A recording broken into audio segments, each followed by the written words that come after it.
इसके अंदर section formula जो है एक्सटर्नल डिवीजन के लिए क्या काम करेगा।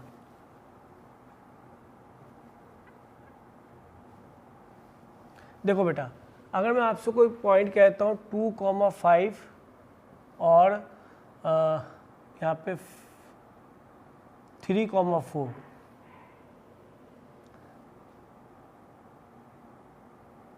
line joining these point, line joining points this divided in the ratio 2:5। अब पहला वो कहता है 2:5 इंटरनली और दूसरा बोलता है 2:5 एक्सटर्नली। तो इसका मीनिंग देखना है, या पॉइंट इसको ए बी लो, line joining point A B divide in the ratio 2:5। तो इसका मीनिंग क्या हुआ, पहले समझने मीनिंग क्या हुआ। देखो बेटा, इसमें गलती ये मत कर जाना, अगर मैंने पहला पॉइंट ए लिया या A B is divided by A B is divided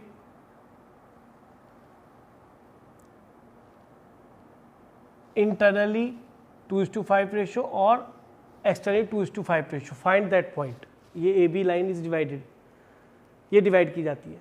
तो जरा है समझना कि 2,5 हो गया, बी पॉइंट हो गया 3,4। मैंने रफली एक आइडिया ले लिया ऐसे कोई, या 7 लिख लो, यहाँ थोड़ा अलग हो जाएगा। अब यह समझना कि 2:5, तो ए पहले बी बाद में और फिर डिवाइड 2:5 है, और इंटरनली यानी ए से तो दो यूनिट डिस्टेंस एक तरह से, और बी से कितनी है 5, ये 2:5 है। आप ऐसा नहीं कर सकते कि क्योंकि ए पहले बोला है A B is divided in the ratio 2:5 internally, तो पहले ए से चलेंगे आप 2 यूनिट का मतलब रेशियो है, तो ये 20 होगा तो 2:5 सॉरी, तो ये 20 होगा तो 50 होगा, तो रेशियो है। तो ए से आपको 2 पार्ट मूव करना है, बी से कितना मूव करना है 5 पार्ट, तो ये इंटरनली हुआ। आपको क्या सर 2:5 एक्सटर्नली, कि सर अब ए पहले ही लेना है, एक्सटर्नली का मतलब A B point, A B line segment कहाँ जाए पॉइंट, बाहर इधर जाए या इधर जाए एक्सटर्नली।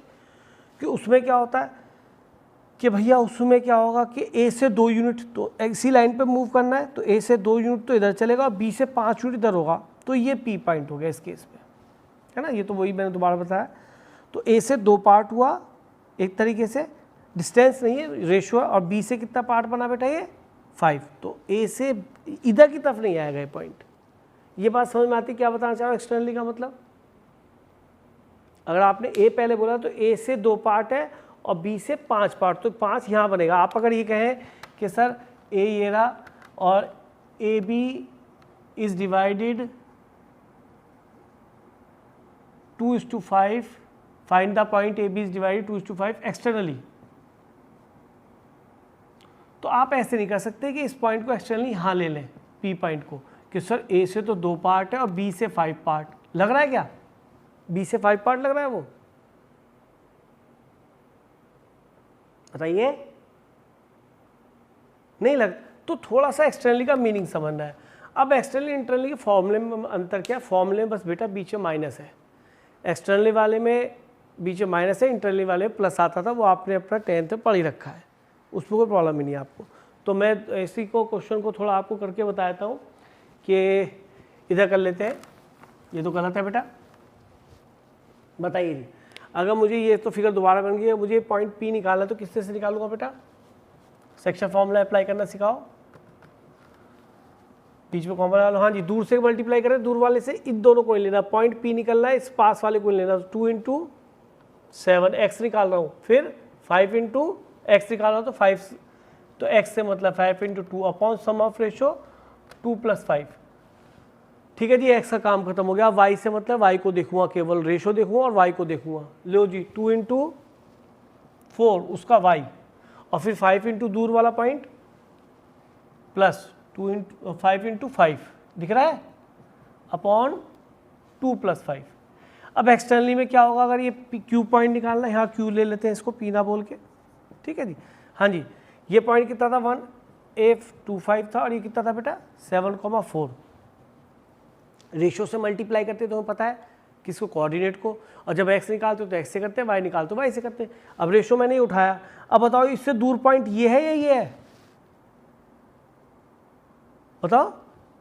2 रेशो से ये वाला पॉइंट पास है, वो वाला पॉइंट पास है बेटा, वो वाला पास है, तो हमें दूर वाले से करना है मल्टीप्लाई। तो दिस, तो 2 इंटू क्या x निकाल लो, तो 2 इंटू एक्स कोऑर्डिनेट, 2 इंटू 7। हाँ जी, अब दूसरा रेशो क्या है, 5 वाला किसके पास है, 5 इंटू 2, ठीक है, क्योंकि 5 रेशो बेटा इसके बीच में, इस पॉइंट पे नहीं है 5, तो 5 इंटू 2 माइनस आएगा लेकिन, है ना, -5 into 2 upon difference of ratio. तो पहले कौन सा रेशियो लिखा, 2 लिखा था, तो 2 - 5, यहाँ 2 + 5 है, ठीक है। आ गया हो जी, अब निकालना y, तो y से दूर को मल्टीप्लाई करो, 2 इंटू वाई वाला कौन सा है बेटा, 2 इंटू, बोलो 2 इंटू 4, ध्यान दो जरा, 2 इंटू 4, अब बीच में माइनस आएगा, एक्सटर्नली है, तो अब क्या आएगा बेटा, 5 इंटू इसका 5 अपॉन डिफरेंस। डिफरेंस में उल्टा मत कर देना, पहले 2 लिया था फिर 5 लिया, तो 2 - 5 ही लेना, यहाँ पे भी 2 पहला है 5 बाद में आया है, तो 2 - 5, ये कितना आ जाएगा बेटा, 14 - 10 अपॉन -3, और ये 8 - 25 अपॉन -3। तो सिंप्लीफाई कर लेंगे तो आपको ये कोऑर्डिनेट मिल जाएगा बेटा, 14 + 10 अपॉन 7 मिल जाएगा, और ये 8 + 25 अपॉन 10 मिल जाएगा, तो 7 मिल जाए। तो इस तरह से बेटा आप कोऑर्डिनेट निकालेंगे। तो इंटरनली एक्सटर्नली का मीनिंग समझे, क्लियर है बात। तो इसको बहुत ध्यान रखना बेटा, लोगों को इंटरनली एक्सटर्नली का मतलब ही नहीं होता। डिवाइड एक्सटर्नली, डिवाइड इंटरनली तो समझते हैं, एक्सटर्नली नहीं समझते। और यहाँ पे उल्टा क्या कर देते हैं, जैसे 2 और 5 यहाँ है तो यहाँ 5 - 2 कर देंगे, जबकि 2 पहले रेशो आया बाद में 5। जब यहाँ 2 पहले लिया तो वहाँ पे बाद में 5 लेना, ये ध्यान रखना। वहाँ उल्टा पहले 5 और बाद में 2 मत कर देना। और इतना ध्यान रखिए, 2 - 5 था तो यहाँ पे भी ये 2 - 5 है। रेशो को देख रहा हूँ, एक्स कोऑर्डिनेट को और वाई कोऑर्डिनेट को मैं नहीं देख रहा हूँ। तो मैंने कोशिश की कि आपको मैंने सेक्शन फॉर्मूला बेटा बता दिया, ठीक है।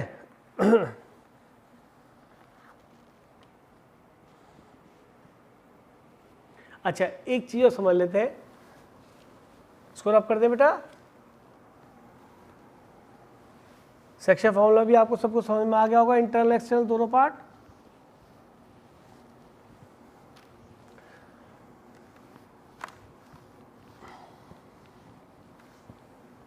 चलिए, अब इसके अंदर साथ साथ एक चीज़ देख लो, इन सेंटर। मैंने सेंट्रोइड बताया, अब मैं बता रहा हूँ incentre, incentre of triangle. देखो बेटा, जैसे सेंट्रोइड क्या होता था, point of intersection of medians, ऐसे इन सेंटर ऑफ ट्राइंगल क्या होता है, point of intersection of angle bisector. in center is point of intersection of angle bisector of triangle। मतलब कि सर अगर ये 60 है तो यहाँ से 30 से एंगल बाइसेक्टर निकल जाए, ये दोनों एंगल इक्वल है। एक बाइसेक्टर यहाँ से निकल जाए कि सर ये दोनों एंगल इक्वल है, तो क्या ये एंगल बाइसेक्टर हुआ? अरे क्या ये एंगल बाइसेक्टर हुआ क्या? सोच के बताओ।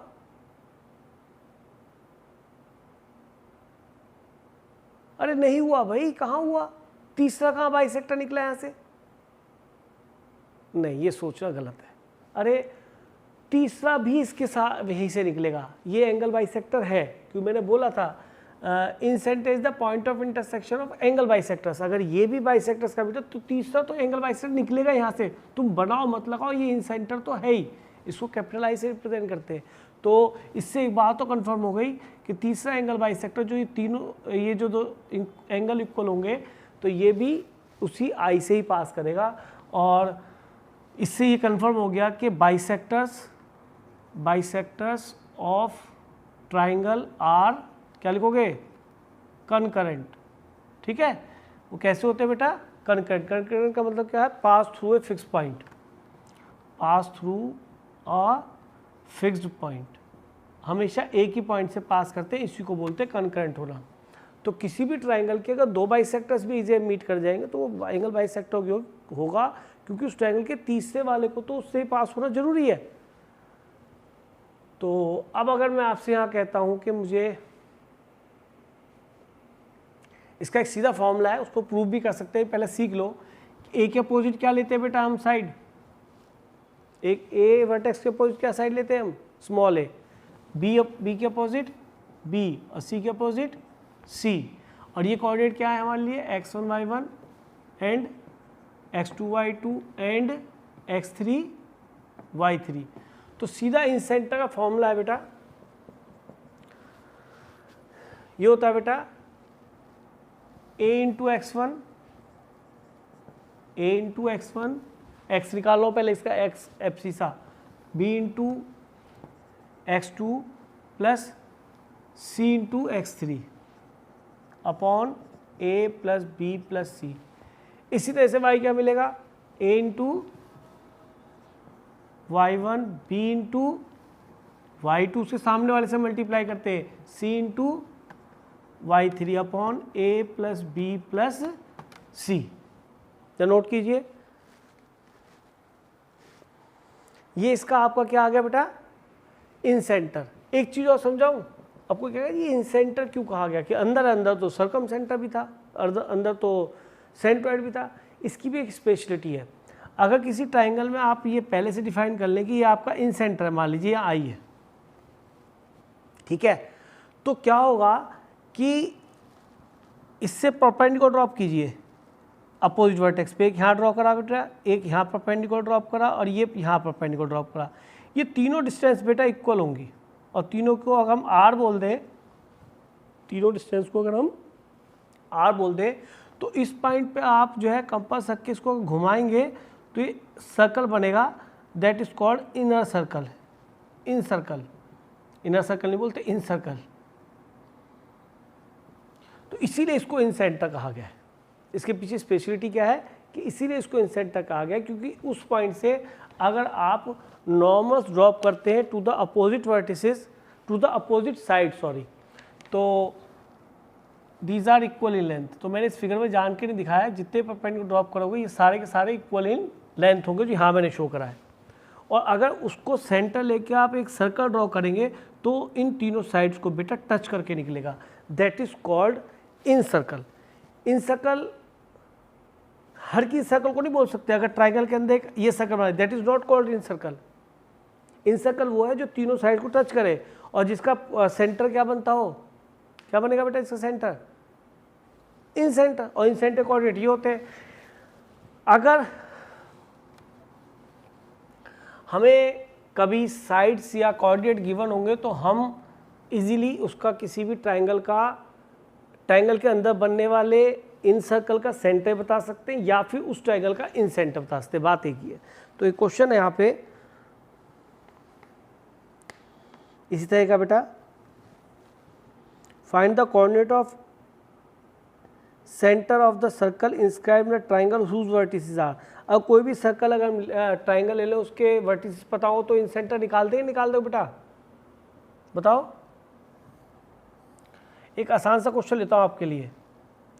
ये बेटा 3,0, ये है 0,4, ठीक है, और ये आपका ओरिजिन। ट्राइंगल बन गया, कोई दिक्कत, ट्राइंगल बन गया, कोई दिक्कत है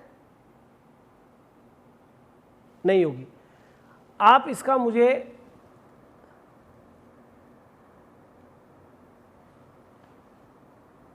इन सेंटर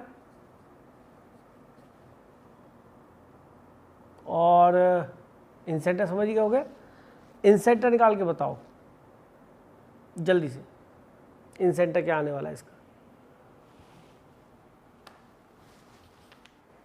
वैसे एक चीज़ बताएं आपको कि इन सेंटर के लिए आप इसको कुछ भी राइट कर लीजिए, जैसे ए बी और सी। तो ए की अपोजिट साइड ए हो जाएगी और जिसकी लेंथ कितनी बननी है, 3 है, ये 4 है, तो ये 5 हो जाएगा। मैंने इसलिए आसान लिया ताकि डिस्टेंस बहुत जल्दी निकल जाए। तो हमें ये बस नोटेशन करना आ जाए कि ये ए के अपोजिट ए है और सी के अपोजिट ये सी है और ये बी के अपोजिट ये बेटा बी है। तो फॉर्मूला लगाते हैं एक्स निकालने के लिए, सामने वाले से मल्टीप्लाई करना, तो 0 इंटू 5 प्लस फिर 3 इंटू 4 प्लस फिर क्या रह गया हमारा 3 इंटू 4, 3 इंटू 5 भी हो गया, 0 इंटू एक और रह गया होगा भाई, ये हो गया 5, एक हो गया 3 इंटू 4 रह गया है, ये 3 इंटू 4, ये 4 इंटू 3, एक मिनट रुको भाई, जगह है यहाँ पे, इधर करता हूँ रुको, ABC है, और ये 5 इंटू 0 दोबारा से करता हूँ, plus 4 into 3 plus 3 into 4, 3 into 0 upon कितना बनेगा A plus B plus C, यानी कि 5 प्लस 3 प्लस 4। अब y निकालना, y के लिए मैं थोड़ा यहाँ लिख लेता हूँ, फिर से स्टार्ट किया, 0 इंटू 5, अब y वाले मल्टीप्लाई करना बेटा, 0 इंटू 5 फिर 0 इंटू 4 फिर 4 इंटू 3 अपॉन सम ऑफ ये साइड 3 5 और 4।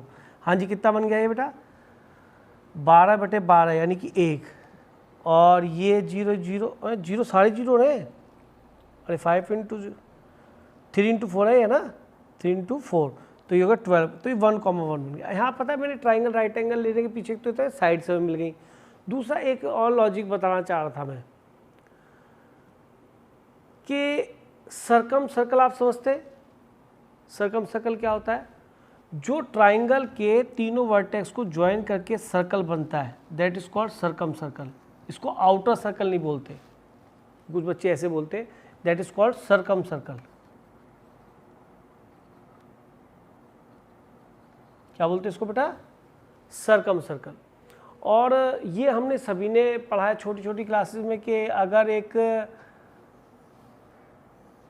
एंगल इन सेमी सर्कल क्या होता है बेटा, ये 90 डिग्री। तो मैंने ये एक चीज़ और निकाली कि इस राइट एंगल ट्राइंगल में एक प्रॉपर्टी है कि अगर जो इसका हाइपोटेन्यूज का जो मिड पॉइंट होगा, हाइपोटेन्यूज का मैंने क्या ले लिया, मिड पॉइंट।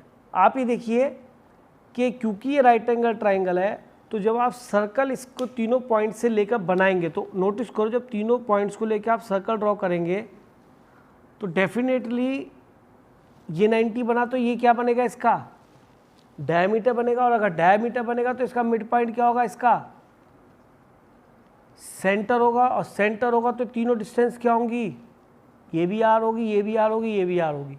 तो इसका मीनिंग जो सर्कम सर्कल जो बना उसका जो सेंटर है, centre of circum circle, that is circum centre, that is circum centre. हाँ जी, ये सर्कम सेंटर क्या बनता है कि जी जो क्या बनता है, हाइपोटेन्यूज का मिड पॉइंट। तो मिड पॉइंट हाइपोटेन्यूज कितना बन जाएगा, 0 प्लस 3/2 और ये 4 प्लस 0/2। तो यहाँ पे आपने एक और प्रॉपर्टी सीखी क्या, in right angle triangle mid point of hypotenuse is circum centre of the triangles. Circum circle का सेंटर कर लो, सर्कम सेंटर ऑफ ट्राइंगल भी बोल सकते हो। तो यहाँ पे इस बात को प्रॉपर्टी को नोट में लिख लीजिए कि mid point of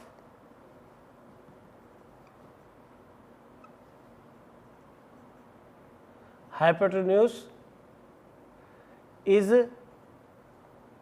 circum centre of triangle. तो किसी भी राइट एंगल ट्राइंगल में, राइट एंगल ट्राइंगल में आएगा हाइपोटेन्यूज से कहने की जरूरत है, mid point of hypotenuse is the circum centre of triangle. तो हमने सर्कम सेंटर भी आपको सिखा दिया। सर्कम सेंटर क्या होता है, थोड़ा सा उसको और बता दूं, यहाँ पे साथ साथ आ ही गया है, तो यहाँ पे थोड़ा सा और उसको खोल देते हैं ताकि क्लियर हो जाए। यहाँ पे थोड़ा सा लिख दूँ उसके बारे में, सर्कम सेंटर क्या होता है। Circum centre of triangle, circum centre of triangle क्या होता है,